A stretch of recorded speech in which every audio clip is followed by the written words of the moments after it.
You're settling into your window seat, ready for a cross-country flight to see your sick father, when suddenly, a woman in a leopard print blouse points at you like you've committed a crime and says the words, "That'll change everything. I need that seat. I'm claustrophobic. You have to move." I'm Marcus, and that Tuesday afternoon started like any normal travel day, boarding pass in hand for seat 23A. The window seat I'd specifically chosen and paid extra for because I needed to decompress, to think, to prepare myself for what waited at the other end, my dad going into emergency heart surgery the next morning, and me being the only family he had left after Mum passed 2 years ago. I'd been anxious all week, barely sleeping, and this 6-hour flight was supposed to be my moment to breathe, to watch the clouds, to find some peace before the hospital chaos began. But as I placed my messenger bag under the seat in front of me and clicked my seatbelt, I heard this voice, shrill and insistent, cutting through the normal boarding murmur like nails on a chalkboard.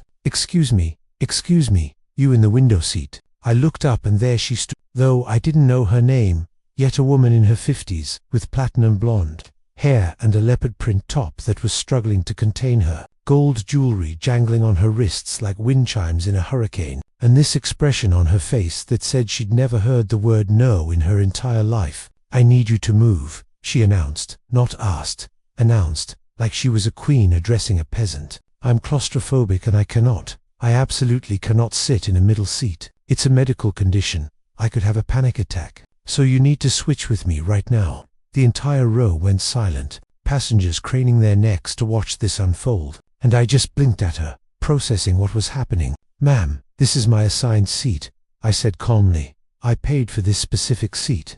Her face went red immediately, like I'd slapped her. "Are you serious right now? I have a medical condition. What kind of person refuses to help someone with a disability? This is discrimination." People were staring now, some sympathetic to her, others looking uncomfortable, and I felt this knot forming in my stomach because I hate confrontation. I really do, but something about her tone, her entitlement, the way she was trying to weaponize a medical condition that I honestly doubted she had, it just hit me wrong. Drop a comment telling me where you're watching from.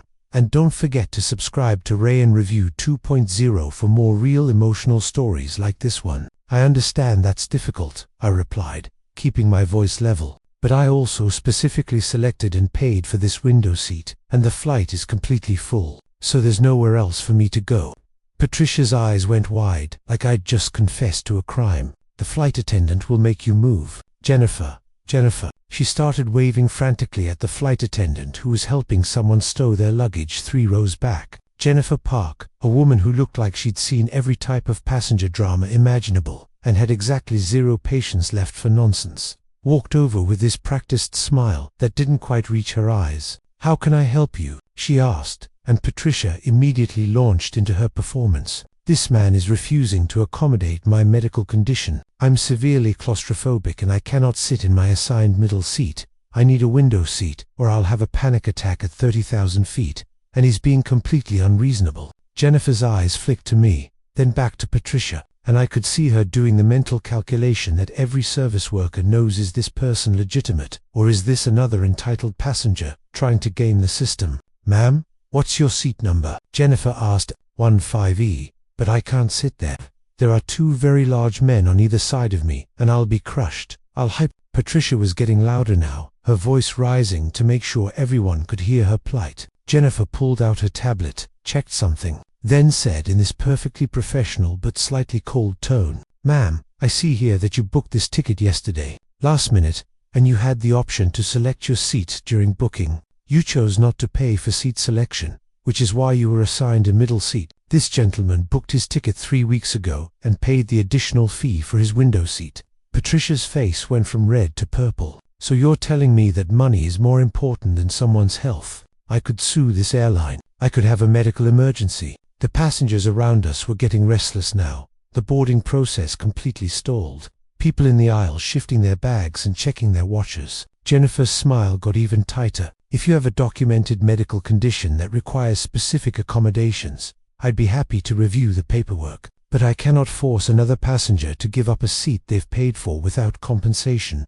Paperwork. I need paperwork to not have a panic attack." Patricia shrieked, and honestly, if she was actually claustrophobic, She was doing a pretty good job of drawing every single eye in the cabin to her, which seemed like the opposite of what an anxious person would want. That's when something interesting happened. The elderly woman in seat 23C, the aisle seat in my row, this tiny grandmother with silver hair and kind eyes, spoke up in this soft but firm voice. "Young lady," she said, addressing Patricia, "I've been flying for 40 years, and I've seen this routine before. If you were truly claustrophobic, you would have planned ahead. You would have called the airline. You would have arrived early to request accommodation. You're just trying to bully this young man out of his seat, because you don't want to sit in the middle."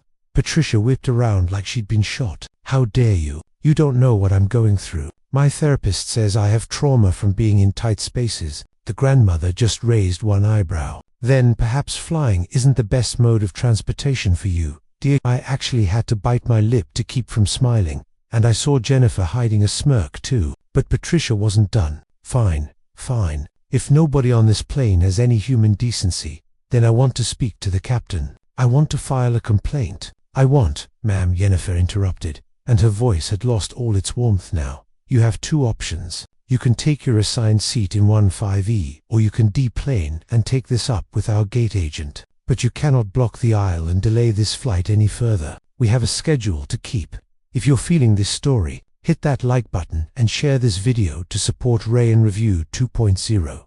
The standoff lasted maybe 10 more seconds, Patricia's eyes darting around looking for an ally, someone who would validate her victory. But all she found were tired travelers who just wanted to get to their destinations. Finally, with this dramatic huff that could have powered a wind turbine, she spun around and stomped toward the back of the plane, her gold bangles clanging with each step, muttering loud enough for everyone to hear about the decline of society and entitled millennials. Jennifer caught my eye and gave me the smallest nod of solidarity before returning to her duties, and the elderly woman next to me leaned over and whispered, "You handled that beautifully, young man. Don't ever let people like that make you feel guilty for standing your ground." I thanked her, my heart still racing from the confrontation, and as the rest of the passengers boarded and the plane finally pushed back from the gate, I thought that was the end of it, just another crazy travel story to tell at family gatherings. But, oh, I was so wrong, because about an hour into the flight, after we'd reached cruising altitude and the seatbelt sign had turned off, Patricia appeared in the aisle again, this time with a flight attendant I hadn't seen before, a younger guy who looked fresh out of training. "Sir," he said nervously, "this passenger says she's feeling unwell and wondering if you'd be willing to switch seats as a courtesy." I couldn't believe it. She'd actually found a new flight attendant to try her manipulation on. "I already explained to your colleague that I paid for this seat and I'm not switching," I said firmly. Patricia jumped in immediately, clutching her chest like she was in a medical drama. "I'm having heart palpitations. The middle seat is crushing me. I can't breathe properly." The elderly woman next to me actually laughed out loud at this point. "Oh honey, if you were having heart palpitations, you'd be asking for medical attention, not a window seat." The young flight attendant looked completely lost, clearly not trained for this level of passenger manipulation, when Jennifer appeared from the forward galley like an avenging angel. "David, I've got this," she said, and the relief on his face was palpable. She turned to Patricia with this look that could freeze lava. "Ma'am, this is your second attempt to disrupt this passenger's flight. If you approach this row again, or if you continue to cause a disturbance, I will have the captain radio ahead and you will be met by security when we land. Do I make myself clear?" Patricia's mouth fell open, her carefully applied pink lipstick making a little O of shock. "Are you threatening me? I'm informing you of airline policy regarding disruptive passengers. Now, please return to your seat." For a moment, I genuinely thought Patricia might escalate further, might do something truly unhinged. But something in Jennifer's eyes must have communicated that she was not playing games. Patricia's face cycled through about 5 different emotions: rage, indignation, shock, calculation, and finally, defeated acceptance. She turned and walked back to her seat without another word, though I could see her shoulders shaking with what was either crying or fury, hard to tell which. The rest of the flight was blissfully peaceful. I watched the clouds drift by, thought about Dad and the conversations we'd need to have, the medical decisions coming, the weight of being someone's only person in the world. The elderly woman, whose name I learned was Dorothy, told me about her grandson who was a nurse and gave me some comforting words about hospital stays and recovery that I really needed to hear. She'd been through something similar with her husband years ago, and somehow, talking to this stranger at 30,000 feet helped more than all the anxiety I'd been carrying. Want to hear more life-changing stories every week? Subscribe to Rayan Review 2.0 and never miss the next twist. But here's where the story takes a turn that made the whole experience worth it. As we were walking up the jetway, I was behind Dorothy helping her with her carry-on when I heard this commotion ahead. Patricia was at the gate agent's desk, practically screaming at this poor woman working there. I demand a refund. I was discriminated against. I was medically harassed by your staff. The gate agent, clearly at the end of a long shift, was typing on her computer with this expression of extreme patience. Ma'am, I'm looking at your record, and I see here that you filed complaints on your last 4 flights, requesting seat changes after boarding, and in each case, you were accommodated with upgrades or compensation.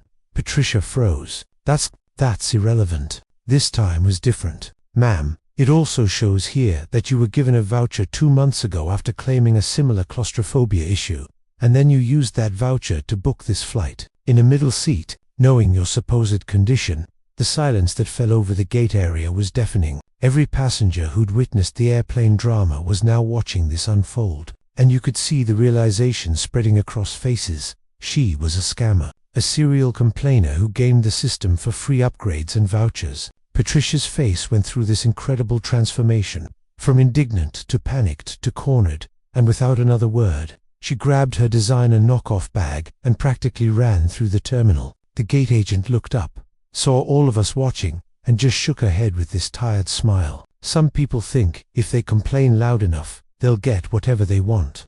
Dorothy, still standing next to me, squeezed my arm and said, "See, truth always comes out eventually. You did the right thing, honey. I made my connection to Dad's hospital with time to spare, and the surgery went well. He's recovering now, stronger every day. But that flight taught me something beyond just dealing with difficult people. It taught me that standing up for yourself isn't selfish, that boundaries aren't mean, and that sometimes the people screaming loudest about being victims are actually the ones victimizing others with their manipulation." Patricia probably walked away thinking she was the wronged party, that the world was unfair to her, never recognizing that her own entitlement was the problem. But here's the thing about people like that, they create their own misery. While she was raging in a middle seat, she could have avoided by planning ahead or being honest.